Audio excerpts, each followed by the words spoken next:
Hi, everyone. It's Monday after Thanksgiving weekend, and if you celebrated, I hope you had a wonderful, warm, and fulfilling holiday. We just had a Octa band giveaway, and we had more than 100 entries, and one lucky person got to win a free Octa band.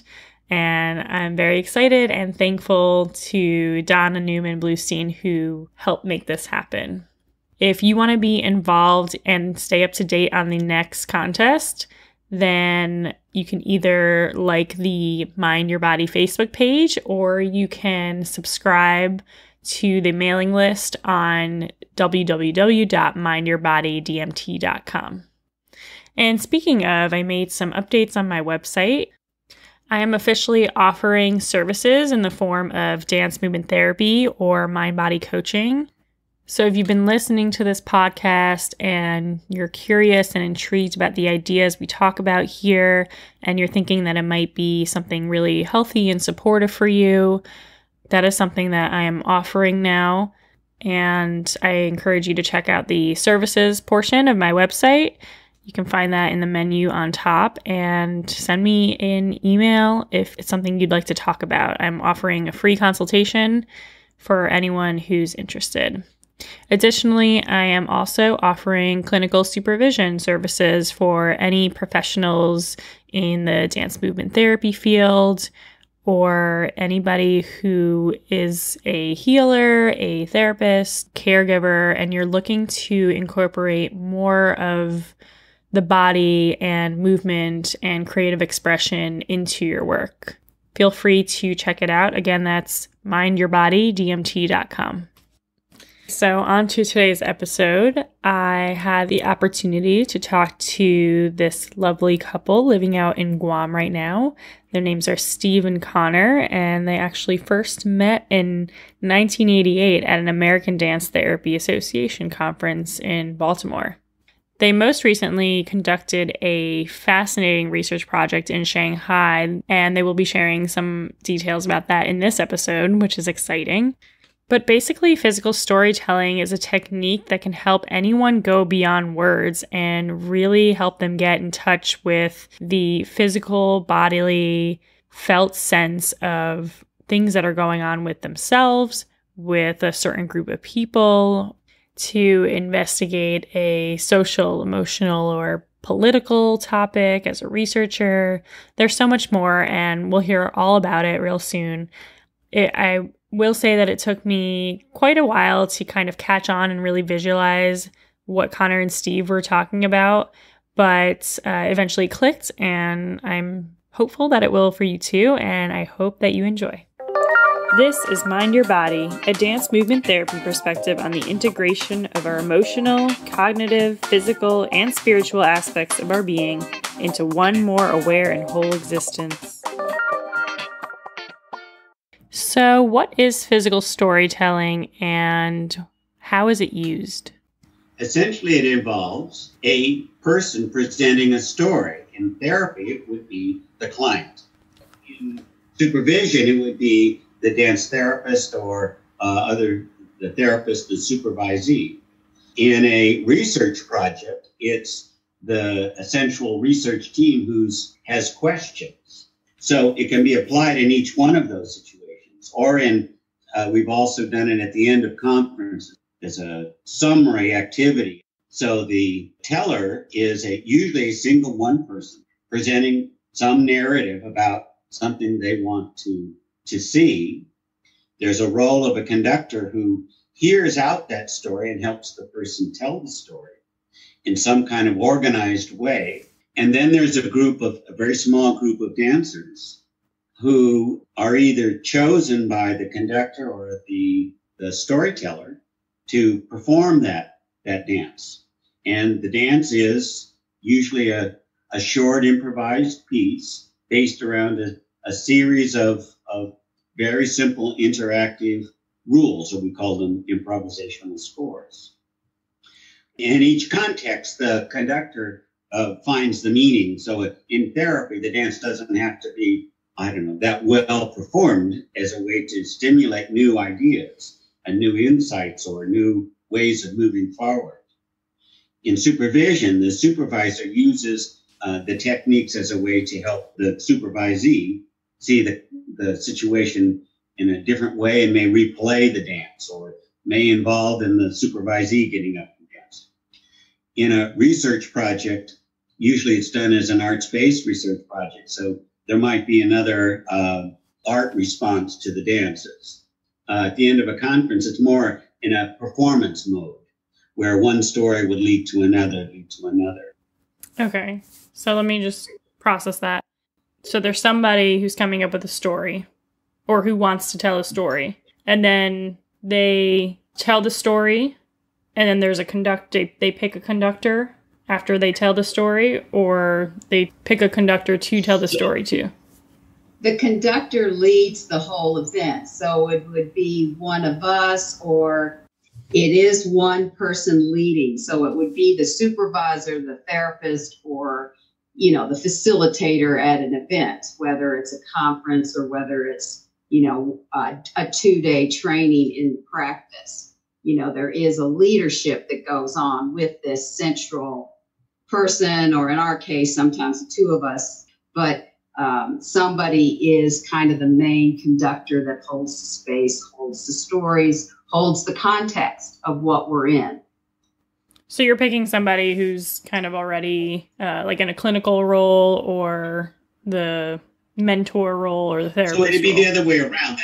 So the person isn't chosen. Usually the person chooses themselves. Or in Connor's and my case, we'll say we're conducting an event. We're offering supervision.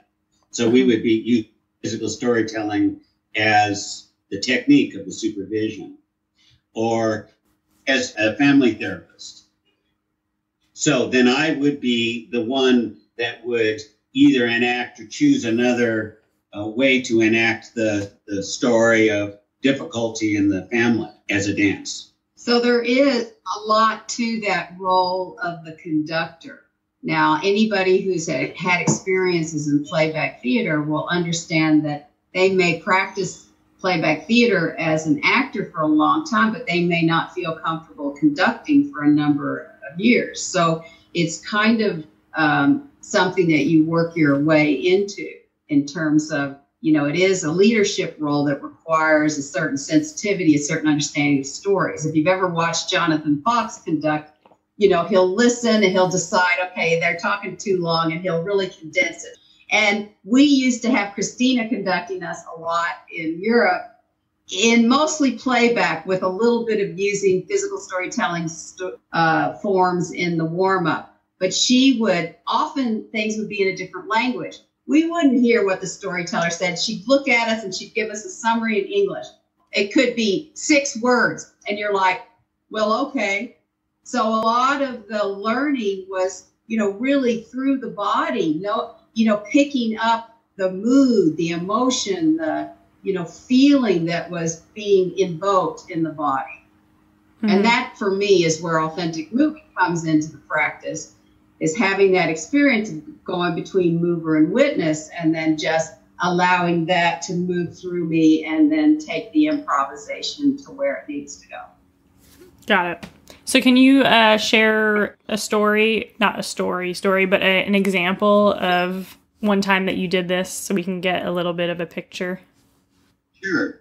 And we left out one other part, is that usually, even in a supervision or a therapy context, there's a colleague who is familiar with the form. So in a research project or in a performance project, a small ensemble would be the central group of people. So we'd have dancers who are trained in improvisation, trained in physical storytelling, in that can use the dance form as a way to offer an event that people can project onto. So with that said, we just got back from Shanghai, where we did a project with our Chinese colleagues on essentially doing a research project using physical storytelling to investigate what's it like to live in the contemporary world with the international tensions.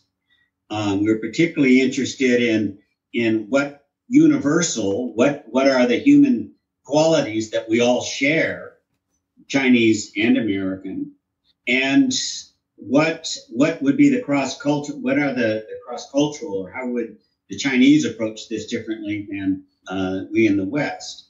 So we took this on with 2 days, and then we had an invitation for to do a day's worth of training with dancers, in which both Connor and I led the training, which was basically using creative movement and interaction, an introduction to something we call scores, which we'll get into in a little while, and then gradually introducing story, particularly for the Chinese, a story of everyday things, a story of things that were of interest to them, and we would dance those stories.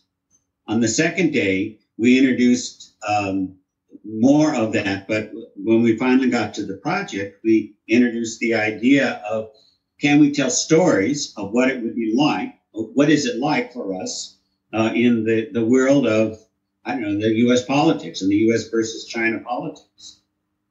And the stories were very successful, and what we found out is that we have to gingerly go ahead with political conversations in China, because it's a very different political world.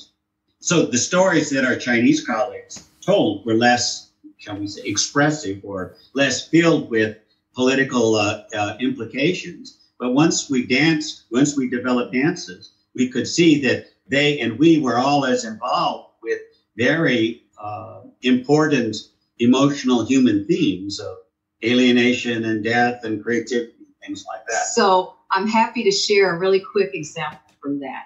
And I told a story about, I'll probably get very teary about it, about being a scuba diver right now and seeing the coral bleaching that's going on with 2-degree temperature change in Fahrenheit that is bleaching coral. And once coral bleaches, basically it can starve to death. Sometimes it recovers, sometimes not. So I told this story. So after I told that, one of the Chinese women was so deeply moved that she expressed that, I remember seeing my grandfather died and there was nothing I could do about it. So she was having a very strong personal story response to seeing my story being told. So, it got into those issues of our mortality or what's happening in our environment around us, that we all share that common connection and those common emotions, even if the story is different. Does that help? Yeah, definitely. Did she express that after? Was that in processing the story, or was that something that she discovered through movement? Or you said yes? By viewing the story, she allowed her own story to unfold and be projected out there, and whatever was quite relevant to her. And the interesting thing in China is they can't speak ill of their political leaders. They would get in deep trouble. So their stories tended to be a little bit of the personal nature, or even a little bit more disconnected from the Americans, because we had 3 Americans tell stories, and ours were much more revealed, much more about ourselves. And that's what we have found when we work with Americans, and probably Australians and New Zealanders. They can speak more about political situations and whatever is unraveling for them. And maybe in China, it's been more difficult to speak. And the end result of this was a series of stories over about 4 hours. We got a chance to videotape it, and we took pictures of the stories. After each story, we had artistic responses or poetic responses, both in Mandarin and in English, and are collecting them and are looking now for basically what are the communication emotional themes that unite us.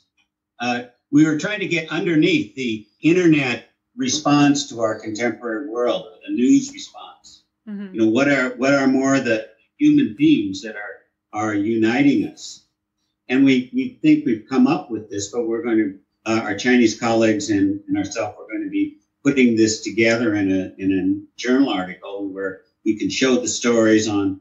There'll be links to the story, and we'll show pictures and look at some of the art responses.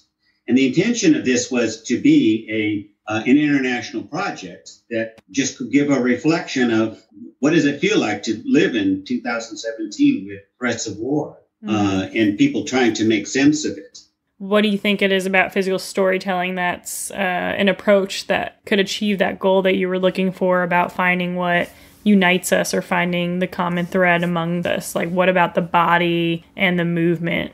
Well, I think we both feel strongly that body and dance improvisation, especially when it's well done, can really hit on core metaphors. And first of all, in the body, we always hold these polarities. We hold all the feelings. And I mean, I think that's what's so beautiful about the body and it can be projected on it. People can look at it and see, whatever they're feeling with it. And it's not, about the words. The words can kind of cut off the feeling or can only express a certain level. And you're talking about the physical, why, what is dance? Body. What does the body have to offer? And to go to Connor's example, and the story was from a Chinese woman who, because in the bicultural part, they weren't necessarily talking about themselves or their own political responses to the world. But she told about a friend who had was worried about her husband having an affair and about how this was impacting on her 16-year-old son, who was now having to take the exams. And in China, the 16-year-old exams are huge. We set the scar of a beginning and a middle and an end, meaning that there was essentially a time of trust and a time of mistrust and a time then of the future, what this is going to be leading. That was the general way to fit the narrative into a dance. So when the dance developed, particularly with Connor being the third dancer in this particular part, and she was having to hold the final form together, her body movement in combination with the other dancers communicated this physical felt sense of what's next after mistrust. This offered a movement metaphor that I certainly could relate to, and many of the others in the audience. So we're in a time of mistrust. We're in a time of what will the future offer, and no one knows the answer. And so I immediately had this feeling of, oh my gosh, this is exactly like work, where I have to work side by side with people who have very different political ideals than I do. And there's a growing sense of mistrust and a growing sense of being out of control, almost like the runaway improviser, so to speak. And Connor's dance in it offered a physical feel of what that might be like. A physical feel to the audience? Absolutely. The audience was with us. Now, what's interesting, because of the physical feel, though this was another interesting part of this project, we had asked for a smaller ensemble of very experienced dancers from Shanghai, and there was so much excitement about this. We ended up having about 20, maybe 30 dancers. We had also asked that people be fluent in English, so we wouldn't have to worry so much with the translation. And there were probably only about a third of those who were very fluent in English, and several who didn't speak English at all. And our Chinese colleague and us decided, well, heck with it, let's just go with the energy. And it turned out that doing dances like this was far more uniting than it was separating, in that the content of the story, though interesting enough to engage people, was only the beginning, and the dance itself united us. And it's more than just an understanding, it's a shared physical understanding. Yeah, because, we were in this group with people whose language, we didn't understand, and they might not understand our language, but the body language, the movement language is so primary. All of us have experiences, no matter what culture we are. We've all been born of a physical mother, even if we've been adopted or abandoned or orphanage, whatever. We all have had that experience. We have all had some movement, touch experience in the beginning of our life. So it's all related to that. And the feelings in the room were very palpable that day, and we didn't necessarily share the verbal language. And one of the practices we do in introducing the form is I go out of the room. Steve gets a really simple story, usually about how I got there today or whatever. I mean, we try to start with simple stories with the idea that there's always something underneath that story that's bigger, richer, more personal to the person. And I just come in. And whatever movement impulse I have, I just respond to. And I mean, it's kind of a party trick too, but really I'm going in there with the utmost respect for whoever might have told the story and just trusting my body in response to what I feel when I walk in the room. And we do that in purpose so that people know that you don't even have to know the story to feel the story. So in that case, Steve, were you telling the story while... No, it's a total, complete nonverbal communication. So 10, 15 people hear the story. And the story I will conduct with a person who has something interesting to say. The only reason I introduce it as something simple, it's usually at the beginning and we need a warm-up activity. And Connor is out, not hearing the story. She comes in, has a short movement improvisation, and then we open up for what did you see?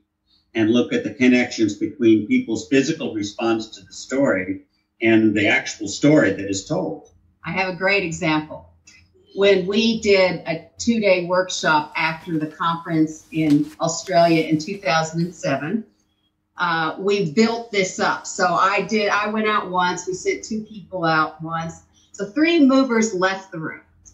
So one person told a story about returning to Melbourne for the first time after ages. She saw an old boyfriend, they connected, they sat by the river. And so she tells this, it's a bit emotional. The 3 movers come in, a man and 2 women. So the man and the woman, they start to move. The 3rd mover goes and grabs the blue scarf and starts to move it. And we're all sitting there going, far out.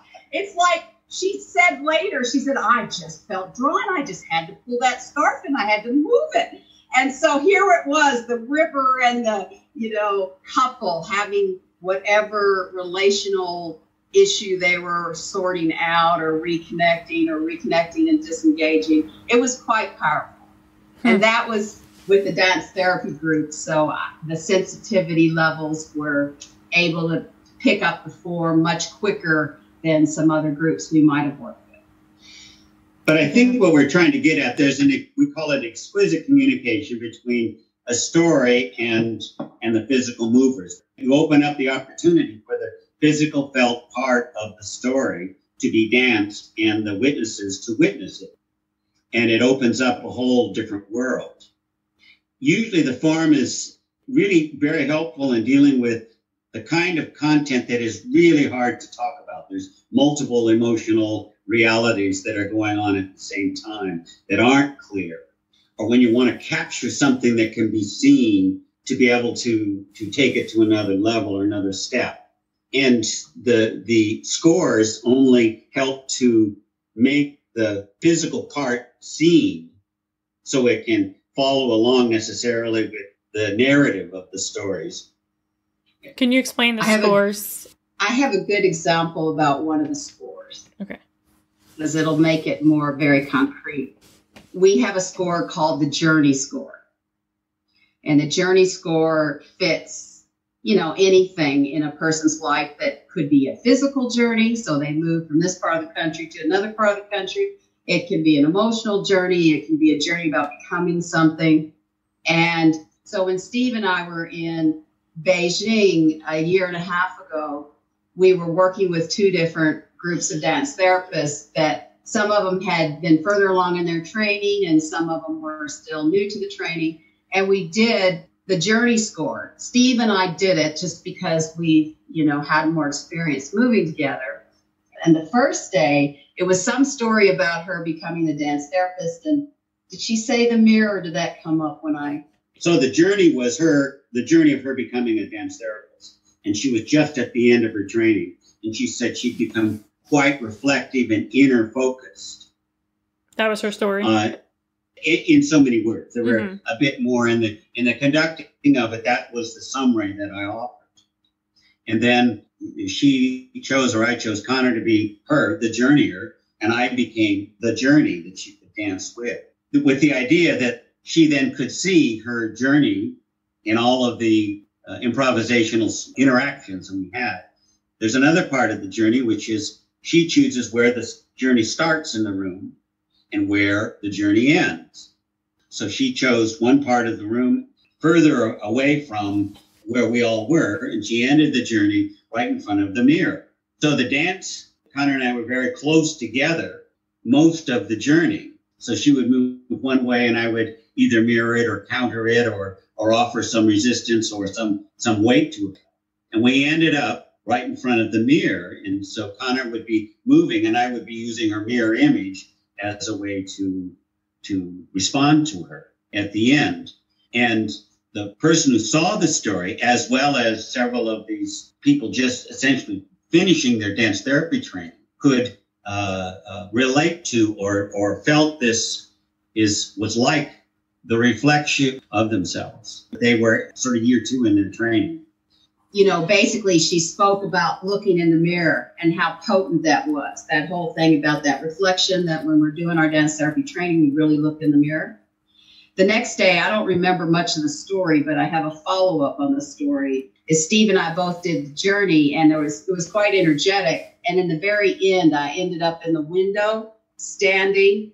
And one of the students in that room recently has started her training at Pratt, and I congratulated her or something, and she messaged me that image stayed with her and gave her the courage to go and pursue her study of dance therapy in America. So I thought, whoa, that's a great story about follow through of the workshop. Wow, that's amazing. We weren't necessarily planning, this is dramatic, so let's just do a dramatic movement. It was the feeling in the room.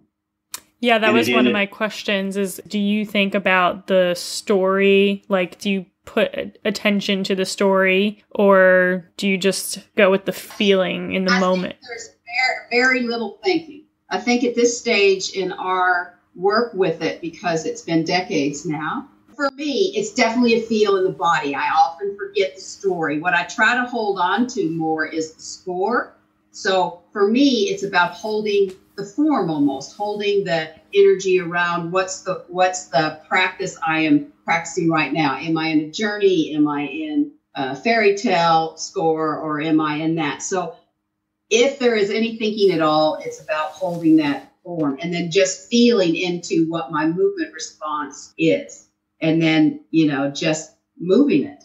And because we've practiced it for so long, we've come up with our basic rules. One of the rules we've come up with is the only prop we ever use is dancing color scarves, because scarves can feel like a weight. They can be light. They can be connection. So they're very unformed. And for us, that's very important because people get incredibly literal. Even if they have dance experience, they think, I'm on a journey, so I have to carry the suitcase. So there's this, literalness. And I mean, certain literal gestures certainly can be useful, but we have found that they take away totally because you don't get into what's really going on here. What's really this emotional or story that's underneath that can go deeper. So that's one of the things. Another part is less is more.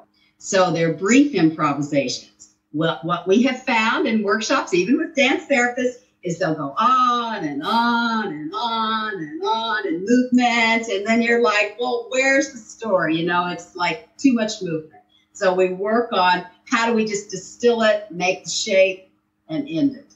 So am I missing? Well, the projection is the other idea, is that we really do want the people in the audience to allow their own active imagination to be able to join with the story. So that means that we're trying to pare back a lot of the technique of the dancers. Technique, meaning we don't care about what pirouettes, or we don't care about big, huge lifts or huge, wonderful contact duets or any of that. It's more about having it be an interactional, physically felt event that is clear to an audience so they can see. Mm-hmm. So they don't have to be trained dancers, no, but just comfortable enough with improvisation. Yes. Sometimes we see, one of the improvisation pieces is holding stillness and holding stillness long enough so that image it registers with the audience, because that makes such difference. You don't want a big mess at the end. You want to be able to do your improv and then just hold it. Hold a pose. Yeah. And, breathe through it, because it's what we found was a long time ago, we were in Boston and we did a poetry therapy conference, and somebody was talking about, this was the closure of the conference, about a dead dog dying. And I remember we got into this pose, and I remember feeling like it was being held forever. But people in the audience were like weeping. And it was like, oh, wow, we didn't really have to do very much because they're very warmed up. But holding that moment was absolutely essential for their experience. So what we're aiming for is this physical communication that is beyond literal, beyond concrete, and a physical connection. Because the physical communication, physical emotional communication is so important, that's why we're trying to strip the dancing and the performances from being too technique oriented, being too verbal oriented, being too concrete oriented, because that all distracts from the physical part. So the scores are things like just a simple solo. So a story that has 20 or 30 people with lots of twists might be said, well, let's just see this as a solo. So the solo dancer would take on that task with the idea being that the solo movement can capture the gist of the emotional felt part, rather than trying to reproduce each one of the simple concrete parts of the narrative.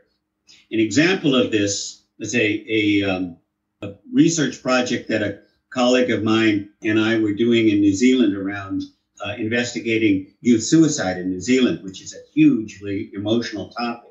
And he and I were invested in this because we were seeing and doing risk assessments and safety plans on a daily basis, and it was tearing us up.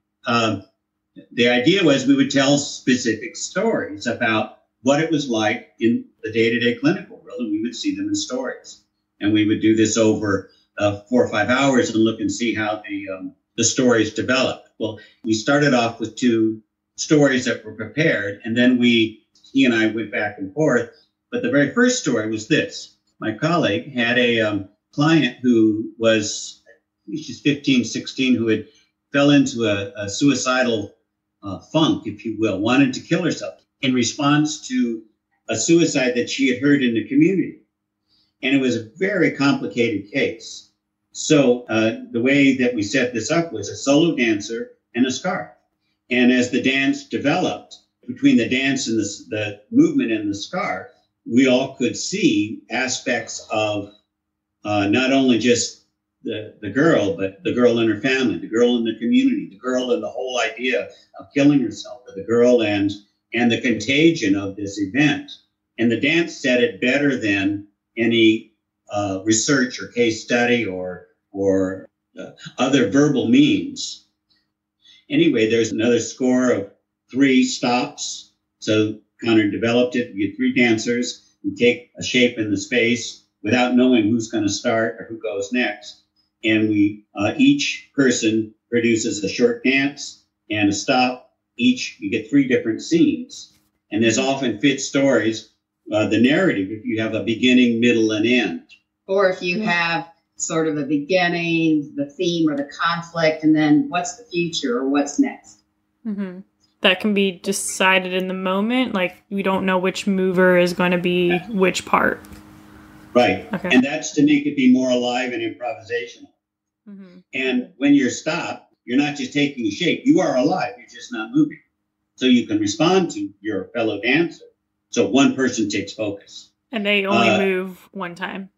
Yes. Okay. So in the suicide project, I had a client once whose brother had just committed suicide. She then was very afraid of her young son committing suicide. He was 7. So the first part was her experience of her brother's suicide, her fear of suicide with her son, and then what's the future going to be. And so in looking at that, we could again begin to investigate or watch or experience the passing of this. And the idea of 3 stops is you get 3 separate scenes. In general, what movement will do, if you just give 3 people a chance without stopping to move, they're just going to look the same, unless they're incredible improvisers. However, if you introduce a stop or a stillness, then there is a complete different change of dynamic. And that's the improvisational task. And the watchers can observe the story as it moves. Steve used to call it a moving Rorschach test, like really being able to visually, you just start to project and see what you see and notice what story comes up for you and how it changes and how that mover becomes this or that or whatever. Yes. Mm-hmm. Then there's another score, which is a duet that starts off set up to be one person moving and the other person essentially behind that person doing a shadow movement. But then it evolves in some way. Usually this is a great score to fit with an internal conflict of sorts, or something where one is talking to oneself or dealing with oneself. Mm. We try to stay away from, say, my partner and I had this fight. We probably cast that in another way rather than do the duet with it. Again, it's more to try to beat and get away from the role and the concrete part, because we really do want to get the physical aspects of this. But the idea of, I woke up this morning, I was caught in my thoughts, and I just kept thinking about this. So we might set that one up as a duet. Someone's the mover and someone else is moving the thoughts. Well, then it changes. I mean, because dance has this ability to, you sort of lose the idea of who's who in this. Right. And we're trying to focus on the improvisational part to investigate that. So there's not a preset answer. The improvisation itself will offer a new view of this. And it sounds like what's important is the people who are viewing it, what their projection is. And remember, everybody's going to have their own story. So the movers who are moving are going to have some sense of a story about their own thing, or maybe the story they heard. The audience is the same way. They're going to be either trying to feel into that story that they just heard, or maybe they're like, oh my gosh, this is like when my father and I, blah, blah, blah, or, whatever. So I guess what it is the space to have the collective story, but then the individual within the collective. And, dance is such a beautiful metaphoric holder, can hold so much, because once we can move past the literal, we can get to so many layers and levels. We can, get to an archetypal theme, or we can get, some kind of universal theme, or we can get to that, really fine tune that story everybody has with their relationship with their partner, or, whatever. So there's so much richness in us moving a story to be able to hold so much more than just verbally articulate it. And remember, culturally, we have told stories for generations, and this is just another way of continuing that legacy of how do we tell and hold stories. Before there was the written word, there was stories. Right. And so how do we, continue that? So it's just another way of looking at that process. Well, particularly offering the physical part. Yes. Offering physical improvisation just is so different than telling a verbal story. Right, and I like what you said about how, we used to tell stories even before we had the written word or the vocabulary that we have now. So it's going back way long time ago that collective unconscious can come up in the moment. The last score that we've come up with is something called the fairy tale. And usually the ones that are most complex and emotionally quite trying. And so anyway, usually it's just the score is set up with either 1 or 2 dancers, quite possibly 3, but no more than that. And then another dancer is actually improvising a fairy tale, so a verbal fairy tale, in response to the dancers. So it's not a response necessarily as a starting place to the story. So usually the fairy teller will say something about a separation. So once in a time so long ago that no one can even remember, there was, And that would be the beginning. And then the fairy teller uses the music, the movement as a source of imagery. So there's a conversation between the dancer and the storyteller. And so it often goes with dance, some story, dance, some story. And the fairy teller has to watch, is totally improvising. You don't know the end. And so there is this collaboration. And again, it's a way of generating imagery embedded with the movement in response to then a more literal story. So to go back to the example of the suicide project, so we were so curious in that New Zealand is seen as this in all the travel, what do you want to call it, surveys, the place that's the most happiest in the world and the best place to go or something like that. So here is this paradox that didn't make sense in that we were dealing daily with the dark side. And we also have if not the highest, the second highest rate of youth suicide in the world or in the developed world. So at the very end, we set up a fairy tale score where Connor and another dancer were doing a duet, and I responded in a fairy tale. And the imagery, and because New Zealand is so built on bicultural myths, so in my mind, I knew that I wanted to do something with water in the island. And there was this the fairy tale basically is that the island was swirling in the waters, and there was a strong need to communicate. And so someone was reaching as far as they could into the swirling waters to reach out for something. Our colleague is now a CBT professor and uses this as an example of saying, this is a way to ask the best questions, to go from this now to start to ask, questions that CBT has never come close to even beginning to ask. What was the question that came up from that example? Well, and that's he and his colleagues are now developing those. So it's still in process. It gave him, as a CBT professor and therapist, a way to start to reconceptualize and rethink about the self-destructive emotional process of adolescence. And so I trust, will now take it into produce, his kind of research in a way that he would have never thought of. An example of the end product, we're sort of doing a quote, quote, spoiler alert, if you will, about our project in China. We will publish this. And we hope if you get the journal, you'll be able to see this particular dance. But the dancing had been going sort of downhill, if you will. I mean, we were expressing lots of mistrust, the themes of fear of the future, death, witnessing a slow death of our culture, those kinds of stories. And the dancing had really expressed that, even though it was done very beautifully, it was quite succinct to all of this. So then we had an American colleague who produced and said, well, there's got to be maybe now we have to take a risk and develop a third political party or a third way politically. And she chose two Chinese dancers who, by the way, didn't understand any English. And the score was they would do a duet, and I would do the first response as a fairy teller in English. And then they would do part two and have our Chinese colleague tell a fairy tale in Mandarin.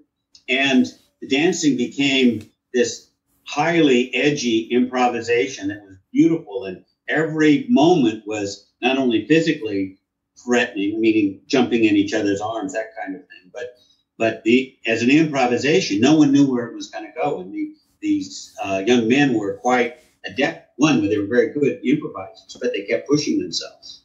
Mm-hmm. And so that the fairy tales reflected this kind of struggle. It started off being kind of a struggle of how they get together and how they find themselves, to finally finding a true friendship at the end. So the end result of our days together was this relief. Oh my gosh, the answer, of course, is our own personal creativity. But you would have never have gotten there had we not gone through the day. And even when I'm saying this, you will not get the same feeling as because you weren't witnessing the dance. And we really did have to trust. The theme of the dance was about trust and creativity. But my God, we had half an hour to go, and everyone was sort of, oh my God, this is, we live in a horrible world kind of feeling. And then this dance occurred.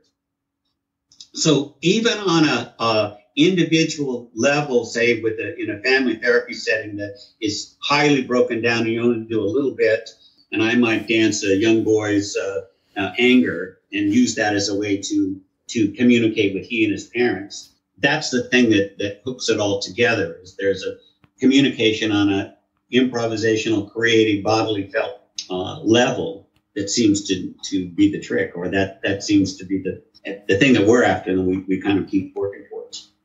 Yeah, that sounds like an amazing approach.